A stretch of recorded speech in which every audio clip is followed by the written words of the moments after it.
So as we know from the latest chapter, both Barou and Shidou are coming in after halftime. But this creates a ton of questions. For example, which players will get subbed out? How will Barou and Shidou affect the game? And will one or both of them score against France?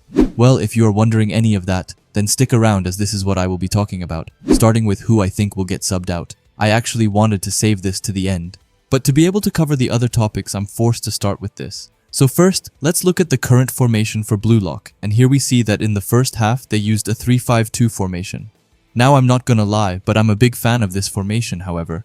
For Shidou and Barou to come on to play, and they still having this formation, then at least Rin or Isagi would have to go. Why, you may ask? Well, Barou and Shidou isn't going to play anything else than strikers, so they would take up that position, and then either Isagi or Rin would be forced to go to, for example, Cam. But all of this would just be a lot of trouble, so I think that they will switch up the formation in the next half. I do think that a 4-4-2 formation could work realistically. It wouldn't be ideal, but that's like the most common way to use two strikers, and like you can argue this all you want. However, I don't see Barou and Shidou being anywhere else, and if they are, then let me eat my words in the comments. Anyway, this would cause a bit of trouble for Rin and Isagi, obviously. However, is there even one of them who is going to be substituted? Well, let's talk about that now, and who it will be that says goodbye. Here there are a lot of ways you could go, and I made a short before talking about it, and the comments are really interesting. Some people are saying that it's goodbye for Karasu and Hiyori, since, well, they kind of went against ego, if you can say so. More Karasu than Hiyori, of course, and I don't think that Hiyori did anything wrong from a Blue Lock perspective. Meanwhile, Karasu did, and Ego even said so himself. So the question is just whether Ego is hurt by the fact that he didn't follow his ideas and plans, and instead went HUGO's way, and became a number 2 player, or whether Ego will overlook that, and have him on. Now personally, if those two were to go out, then I wouldn't mind it that much, but that's just because I'm not huge on their character. Do I think that they will? Well, I actually think that Karasu might be at a risk, as crazy as it sounds. Like, I don't think that he deserves to go, not at all, as even though he went on a different path, he still helped with a goal, and his ideals isn't necessarily wrong. Not at all. But will Ego want to continuing with his players going down that path? Or will he want them to strictly follow the Blue Lock ways and keep an iron fist on that? That's what I'm not too sure about. I do have one formation which I think would be the most fun. And if that one happens, then I would be over the moon, but I will save it a bit and instead go over the one I think is the most realistic. Now I know that, like a second ago, I said that I would go over the most realistic subs to happen, but I have been sitting here thinking for about 20 minutes and I can't come up with anything else than what I already had in mind. So let's just go with it. And it can go in two ways. Firstly, if Ego is butthurt by Karasu and Hiyori, then he will put them out for Shidou and Barou. Barou and Shidou will then move to the striker's position. Rin and Isagi will go down to the midfield. Meanwhile, Ryo and Bachira goes to the sides on the midfield, and the defenders goes to a 4-player formation.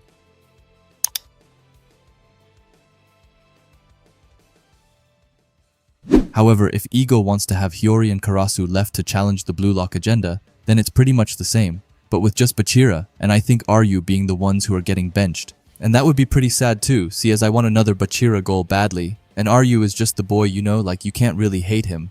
Now I just want to add in one thing. This segment was originally done, however I hate how Rin was on the midfield, which he just isn't supposed to be, and like trust me, I know that very well. But at that time couldn't think of anything else and just went with it. But then I realized that they could just do a 4-3-3 formation with Shidou, Barou, and Rin all being strikers.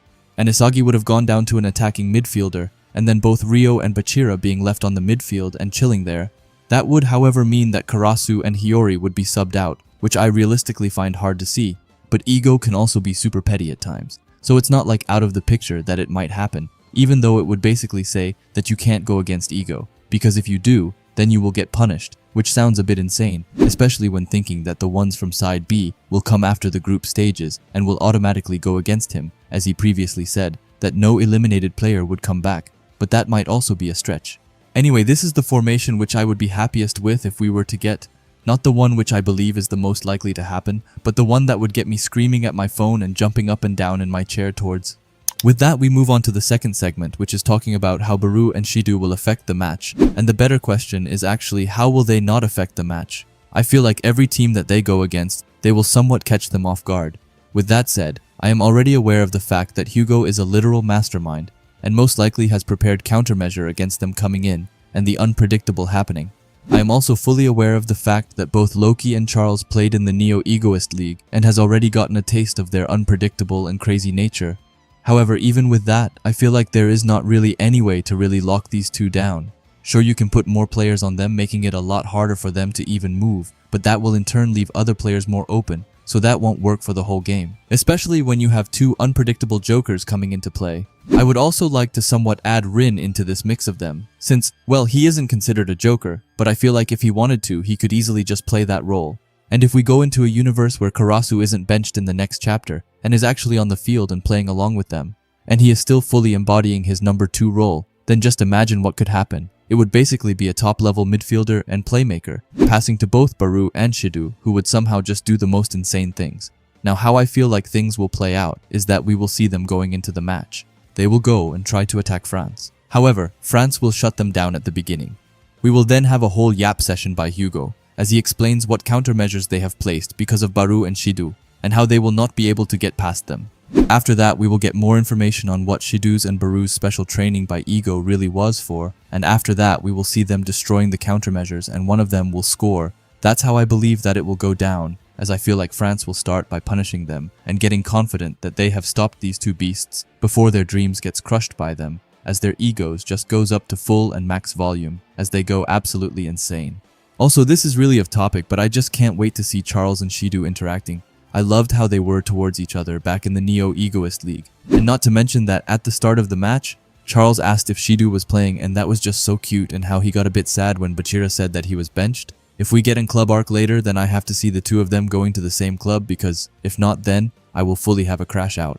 Now to talk a bit about Barou, who I'm dying to see again. Barou is a character who I really enjoy, and I really like his interaction and beef with Isagi, and that's why I really hopes that Isagi won't get benched in this next half, so that we can have more off the Barou versus Isagi agenda, as that's always a fun one. And Barou constantly trying to just devour Isagi and be his darkness to Isagi's light, as he said before. Anyway, to just simplify what I'm saying here is that I'm super excited about both Barou and Shidou coming in. Now moving on to talking about the goals, I have already said that I believe that one of them will score, but who will it be? And will it really only be one of them? Ideally, this next half will be packed with goals, and in a perfect world, then the scores would be 4 goals to France and 3 to Blue Lock, with both Shidou and Barou scoring. Now I know that I said in an ideal world, and then I have France winning, but I feel like they have to win this match, because if not, then there will be absolutely no stakes for the match against England. So if France actually loses this match, then I genuinely will be super shocked, as I can't see it happening. Anyway, that would be in a perfect world, but I doubt it, and I more likely see Blue Lock scoring 1 more goal and France also 1, with it being low-key. Now Barou or Shidou who will score. Sadly, I feel like Shidou makes the most sense with it being against France. Story-wise, Shidou is going to score here, but that's also because I see Barou playing a big role in the match against England and not Shidou. So I feel like Shidou will shine here and Barou will shine against England. I feel like Barou might be close to scoring, but then something happens and he doesn't get the chance. And instead Shidou manages to score, but please let me know if you even believe that one of them will score. And if you do, then which one? Now that is actually the end of my discussion.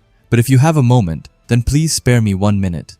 I know that most of the time I just cover the leaks and chapter. However, videos like this where I just yap about something are pretty fun, so if you could, then please let me know if you like this type of video, as they aren't that edited but just a more chill vibe where we together can take a 10-minute break and talk about some Blue Lock. Also, if you enjoy it, then please let me know if you have something specific you would want me to talk about next time. Anyway, if you like Blue Lock and videos like this, then I would highly suggest you subscribe to this channel, and while you are at it, leave a comment and a like, as it helps out with the algorithm a ton. And if you're curious to see another video of mine, then please watch the video that will be popping up on the screen now. Anyway, thanks for watching and have a great day. Bye.